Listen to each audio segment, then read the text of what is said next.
போட இல்லாத சுரேஷ் தான் போடும். சுரேஷ் போடும். ரைட். சரி குட். தம்பி சரி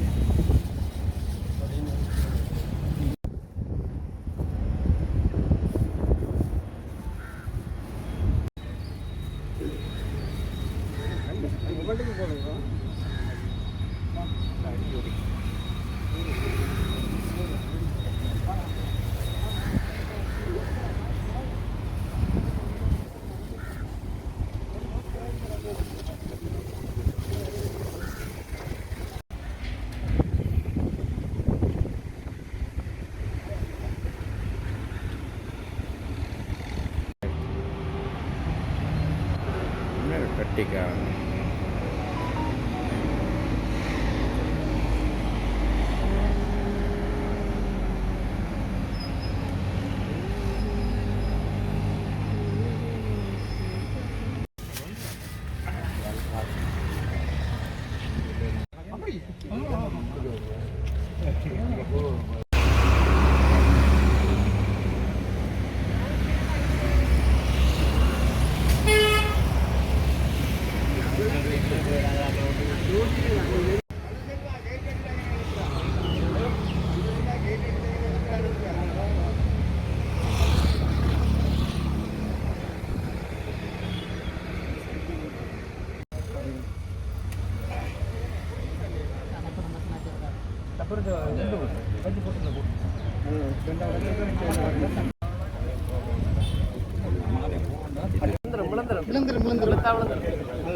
கொஞ்சம் உயரமான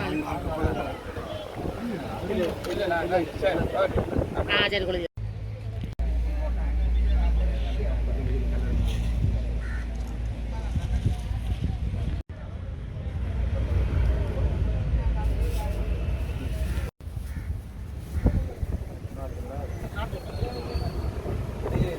சரி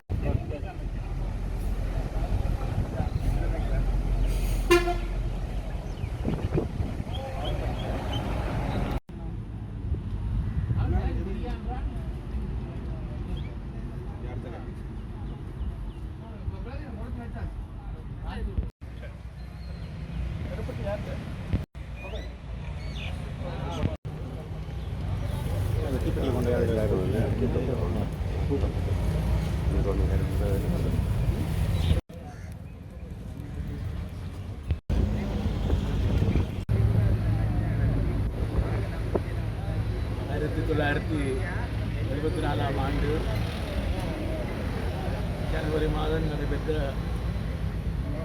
4வது அனைத்துலக தமிழராட்சி மாநாட்டின் இறுதி நாள் நிகழ்வுகள் இப்போது நடைபெற்ற ஜனவரி மாதம் 10ஆம் தேதி 10,000கணக்கான மக்கள் திரண்டிருந்த காரணத்தால் வீரசிங்க மண்டபத்துக்கு எதிரே அந்த நிகழ்ச்சியை நடத்த முற்பட்ட பொழுது யாழ்ப்பாண நகர மண்டபத்தை மேயர் அல்புரத் துரையப்பா கொடுக்க மறுத்து கூட்டப்பட்ட காரணத்தால் இந்த திறந்த வழியிலே நடைபெற்ற பொழுது போலீசார் வந்து வீதியை இடையூறு செய்கின்றீர்கள் என்ற சாட்டை வைத்துக் கொண்டு பொதுமக்களை தாக்க தொடங்கி வானத்தை நோக்கி துப்பாக்கி பிரயோகம் செய்ததன் விளைவாக மின்சார பயத்தில் நடந்து ஒட்டுமொத்தமாக 9 பேர் இந்த இடத்திலே மாநாட்டில் மொத்தம் 11 பேர் மரணமானார்கள். இந்த சூழ்நிலையிலே இன்றைக்கு 51வது ஆண்டு நினைவு நாள் அனுஷ்டிக்கப்படுகின்றது. ஆண்டுதோறும் அனுஷ்டிக்கப்பட்டு வருகின்ற 2000ஆம் ஆண்டிலே இதே இடத்திலே நடைபெற்ற நினைவேந்தல் நிகழ்விலே நான் ஒரு அழைப்பை விடுத்திருந்தேன். தமிழீழ விடுதலை புலிகள் உட்பட அத்தனை பேரும் பொது ஒரு கோட்பாட்டின் அடிப்படையிலே ஒன்றுபட வேண்டும். பின்னர் அது சாத்தியமாகியது. இன்றைக்கும் நாங்கள் வெறுமனே அஞ்சலிகளை செலுத்துவது மாத்திரமல்ல, தமிழ் இனத்தினுடைய தேசிய இன பிரச்சனைக்கான தீர்வை நாங்கள் அனைத்து தமிழ் தரப்புகளும் சேர்ந்து, அது மாத்திரமல்ல புலம்பெயர் தேசங்களில் இருக்கக்கூடியவர்களும் அதேபோல் இந்தியாவிலே தாய் தமிழகத்தில் இருக்கக்கூடிய ஒற்றை கோரிக்கையை ஒரு பூரண சுயாட்சி என்ற கோரிக்கையை நாங்கள் முன்வைக்க கடமைப்பட்டிருக்கின்றோம். சமஸ்தி என்று 75 ஆண்டுகள் பேசி நினைத்து விட்டோம். மீண்டும் சமஸ்தியை பற்றி கேட்பதிலே அர்த்தமில்லை. நாங்கள் பூரண சுயாட்சியை அதை வலியுறுத்தக்கூடிய விதத்திலே நாங்கள் அந்த கோரிக்கையை முன்வைக்க வேண்டும். அந்த ஒரு அடிப்படையிலே ஒரு புதிய அரசியலமைப்பு வருகின்ற பொழுது அரசாங்கம் தமிழ் மக்களுடைய பூரண சுயாட்சி கோரிக்கையை ஏற்றுக்கொள்வார்களாக இருந்தால் இனப்பிரச்சனை தீர்வுக்கு சாத்தியப்படும். ஆனால் அவர்கள் ஏற்றுக்கொள்வார்கள் என்ற நம்பிக்கை எங்களுக்கு இல்லை. ஆகவே நாங்கள் சர்வதேச சமூகத்தின் உதவியுடன் ஒரு பொதுமக்கள் வாக்கெடுப்பை நடத்தி தீர்வை நோக்கி பயணிக்க வேண்டும் என்பதுதான் இந்த உலக தமிழராட்சி மாநாட்டு படுகொலை இன்றைக்கு நினைவேந்த நேரத்திலே அரசாங்கத்துக்கும் சர்வதேசத்துக்கும் முன்வைக்கின்ற ஒரு செய்தியாக இருக்கும் என்று கூறிக்கொண்டு அந்த இறந்த அத்தனை பேருக்கும் என்னுடைய வீர வணக்கங்களை தெரிவித்துக் கொண்டு இந்த நினைவஞ்சலியிலே கலந்து கொண்ட அத்தனை பேருக்கும் நன்றி கூறி, இது ஒரு பொதுவான கட்சி சார்ந்த விடயங்கள் அல்ல. இது இனத்துக்கான ஒரு நினைவேந்தராக நாங்கள் இதை பார்க்க வேண்டும் என்று கூறி விடைபெறுகின்றேன். நன்றி. அனைவருக்கும் வணக்கம். சரியாக 51 ஆண்டுகளுக்கு முன்னதாக இதே இடத்தில் நடைபெற்றிருக்கக்கூடிய ஒரு துயரமிக்க சம்பவத்துக்காக நாங்கள் இன்றைக்கு ஒன்று கூடியிருக்கிறோம். தமிழ் தேசிய இனம் இந்த சம்பவம் நடக்கிற பொழுது எப்படியான நெருக்கடிகளை எதிர்கொண்டிருந்ததோ அதை விட பல மடங்கு நெருக்கடிகளை எதிர்கொண்டு கொண்டிருக்கக்கூடிய இந்த நேரத்தில் நாங்கள் இந்த நிகழ்வை இன்றைக்கு நடாத்தி கொண்டிருக்கிறோம். ஆனபடியால் இப்படியான நிகழ்வுகள் ஏன் நடைபெற்றது, எப்படியான சந்தர்ப்பங்களில் எப்படியான சூழ்நிலைகளில் இப்படியான நிகழ்வுகள் எல்லாம் நடைபெற்றன என்கிற அந்த வரலாற்று தகவல்களை எல்லாம் எங்களுடைய சமூகத்தில் அடுத்தடுத்த தலைமுறைகளுக்கு நாங்கள் எவ்வளவு பலவீனமான முறையிலே கடத்தி சென்றிருக்கிறோம் என்பதற்கு பல சான்றுகளை நாங்கள் எடுத்து சொல்ல முடியும். அதிலும் குறிப்பாக கடந்த மக்களுடைய கடந்த நாடாளுமன்ற தேர்தலில் மக்களுடைய விருப்பங்கள் எப்படியானதாக இருந்திருக்கிறது என்பது கூட மிகச்சிறந்த உதாரணமாக இருந்திருக்கிறது. அதில் குறிப்பாக வடக்கு மாகாணத்தில் மிக மோசமான பின்னடைவை தமிழ் தேசியம் பேசுகிற, தமிழ் தேசியத்தை முன்னிறுத்துகிற தரப்புகள் எதிர்கொண்டன என்றால் அதற்கு நாங்கள் அத்துணை பேரும் சேர்ந்து பொறுப்பேற்க வேண்டியவர்களாக இருக்கிறோம். மறுபடியால் நடந்த விடயங்களிலிருந்து படிப்பினைகளை பெற்றுக்கொண்டு எங்களுடைய மக்களை சரியான வகையிலே இளைய தலைமுறையை வழிநடத்த வேண்டிய அல்லது இந்த விடயங்களை ஊடுகடத்த வேண்டிய ஒரு வரலாற்று கடமை எங்கள் ஒவ்வொருவருக்கும் இருப்பதாக நாங்கள் உணர்ந்து கொண்டு நடைபெற்ற தோல்வியை அத்துணை தரப்புகளும் ஏற்றுக்கொண்டு இந்த விடயங்களிலே ஒன்றுபட்டு இந்த விடயங்களை முன்னகற்றுவதற்கு நாங்கள் அத்துணை பேரும் தயாராக இருக்க வேண்டும் என்றும் இந்த சந்தர்ப்பத்தில் நாங்கள் ஒவ்வொருவரும் உறுதி எடுத்துக்கொள்ள வேண்டும் என்பதான ஒரு கோரிக்கையோடு நிறைவு செய்கிறேன். நன்றி. வணக்கம். 50 வருடங்கள் கழிந்துவிட்டது. 50 வருடங்களுக்கு முன்பு இந்த இடத்தில் நடந்த அந்த நிகழ்வு இன்றும் எங்களை போன்ற சிலரது மனத்திலே ஆழமாக பதிந்திருக்கிறது. ஆயிரக்கணக்கான மக்கள் கூடியிருந்தார்கள். தானாகவே கூடிய கூட்டம். இன்று போல் இல்லாமல் உணர்வுடன் மக்கள் மிக தொகையாக அங்கு கூடுகிற நிகழ்ச்சிகளிலே இதுவும் ஒன்றாக இந்தியாவிலிருந்து ஜனார்த்தனம் வந்திருந்தால் அவர்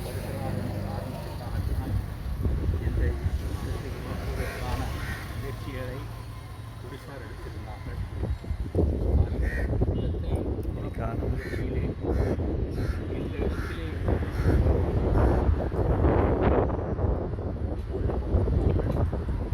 அந்த 11 பேரையும் அவசரமாக தொடர்ந்து நாங்கள் நினைக்கிறோம்.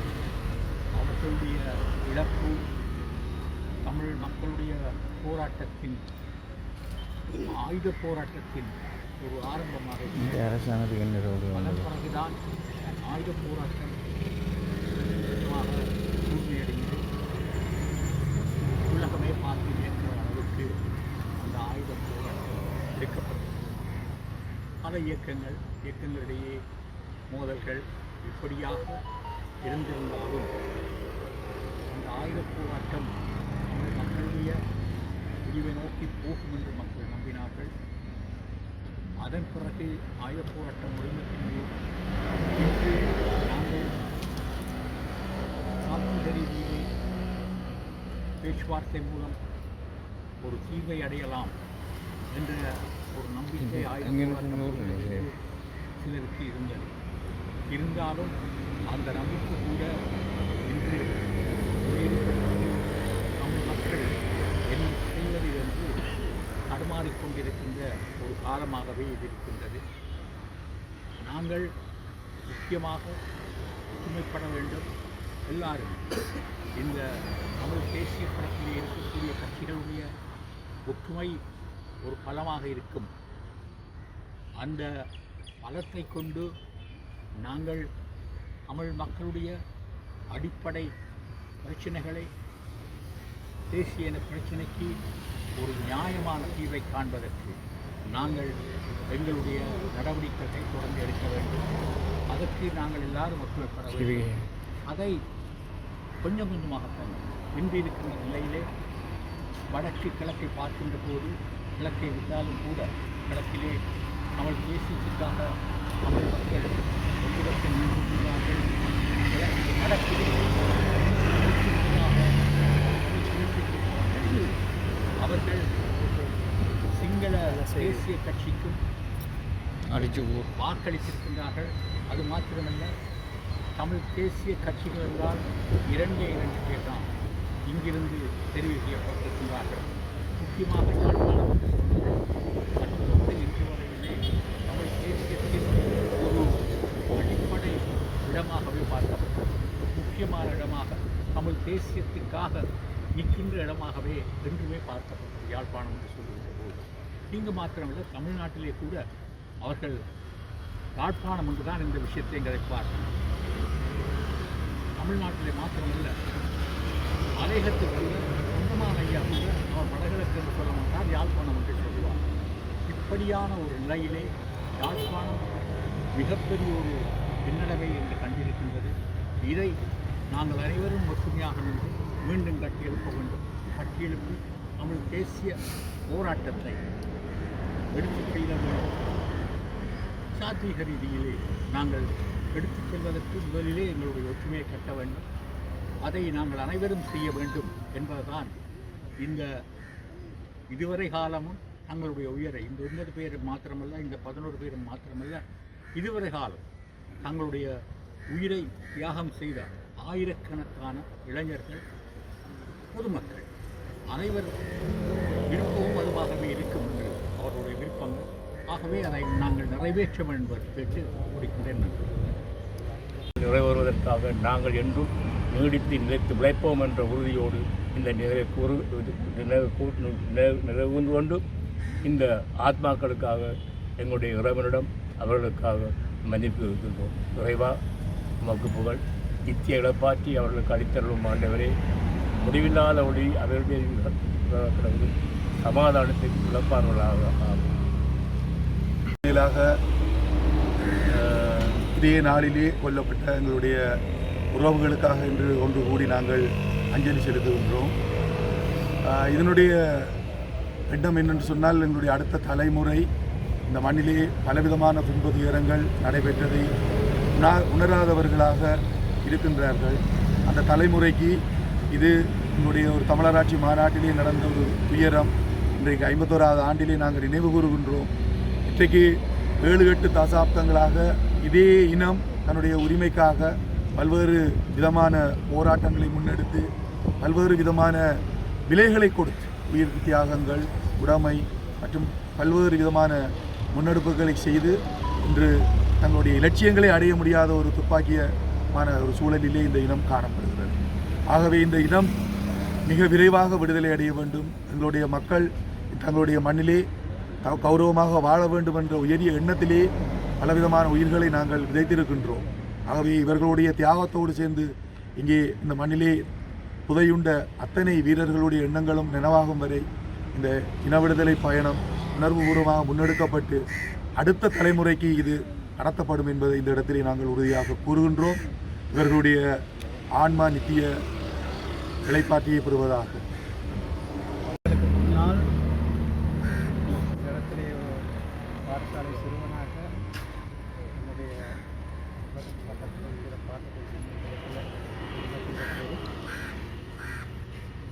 அவை இன்னும் எங்களுடைய கண்ணுக்களே பசுமையாக இருக்கின்றன. மிக பல்லாயிரக்கணக்கான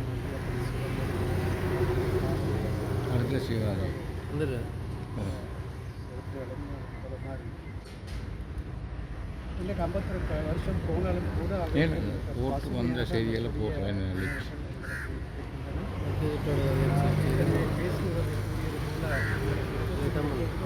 புதிய தலைமுறை போய் சொல்லி வராது. கடந்து வந்த பாதைகளை போதிய அளவுக்கு தெரிந்து கொள்ளவில்லை. அவர்கள் புதிய தலைமுறைக்கும் அடுத்து வரக்கூடிய தலைமுறைக்கும் நான் தம்பி மாவட்டம் தாண்டி போக மாட்டேன். அது அழகம் இல்லை. அங்கே அங்கே அவனை வந்துருக்கலாம். நாங்கள் அதெல்லாம் பிரிக்கக்கூடாது. நாய்களிலெல்லாம் கூடாது. நாங்கள் இருப்பாங்க.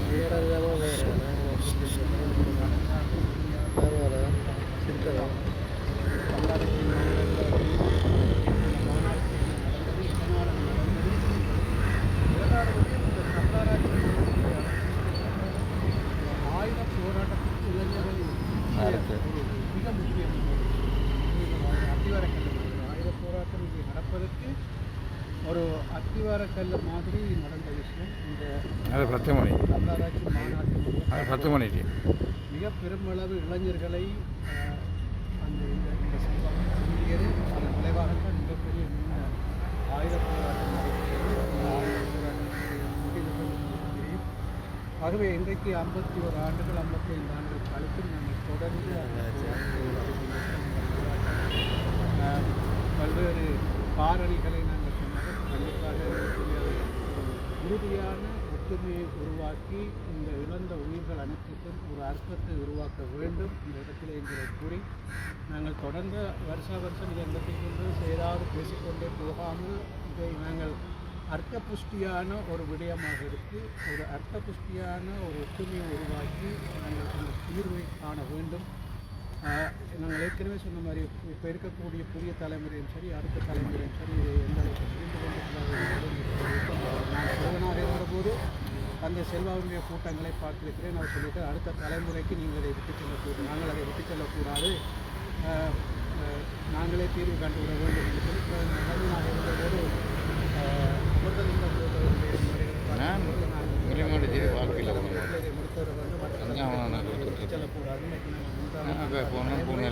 இதனை பேசிக்கொண்டே மீண்டும் பேசுகின்ற ஒரு சூழ்நிலை இதே மாதிரி பேசிக் கொண்டிருக்காங்க. இங்கே வந்து செயற்பாடுகளாக இந்த இழப்புகள் அனைத்துக்கும் உண்மையான ஒரு அர்த்தத்தை கொடுக்க வேண்டும். அதை பற்றி நாங்கள் அனைவரும் சிந்திக்க வேண்டும் என்று கூறி எல்லாருக்கும் முன்னது போல இந்த தமிழராட்சி மகாநாடு தொடர்பாக இந்த இறுதி நாளிலே காவு கொள்ளப்பட்ட அப்பாவி குடும்பங்களை நினைவு அஞ்சலி செய்கின்ற ஒரு நிகழ்வு தொடர்ச்சியாக நடந்து வருகிறது. உண்மையாக இந்த நினைவஞ்சலியிலே அல்லது அந்த நிகழ்விலே பல விடயங்கள் ஒத்துழைக்கின்றன. தமிழராட்சி மாநாடு உலகத் தமிழராட்சி மாநாடு அதுக்கு முந்தைய மாநாடு மலேசியாவிலே நடந்தது. இந்த மண்ணிலே தமிழர்களுக்கான ஒரு ஆராய்ச்சி மாநாடு தமிழர் பிரதேசத்திலே நடைபெறக்கூடாது என்பதிலே அப்பொழுது இருந்த அரசாங்கம் மிக தெளிவாக அதனாலே அதற்கு வழங்கக்கூடிய அனுமதியும் மறுக்கப்பட்டிருந்தது. அந்த மறுதளிப்பை எதிர்த்துத்தான் இங்கே இந்த மாநாடு நடந்தது. அது இன்றே பார்க்கின்ற பொழுது இந்த தெற்கத்திய ஆதிக்கம், தமிழர் விரோத செயல்பாடு மிக தெளிவாக இடம்பெறுகிறது. அதில் நாங்கள் எங்களுடைய மக்களும் அன்புக்குரிய சிதாபன் அவர்கள் போல நாங்கள் எந்த திசை மாறி போகின்ற ஒன்று நினைக்கின்ற ஒரு சூழ்நிலையை நாங்கள் இருக்கிறோம். இன்று இப்போ நடந்த பாராளுமன்ற தேர்தலில் மிக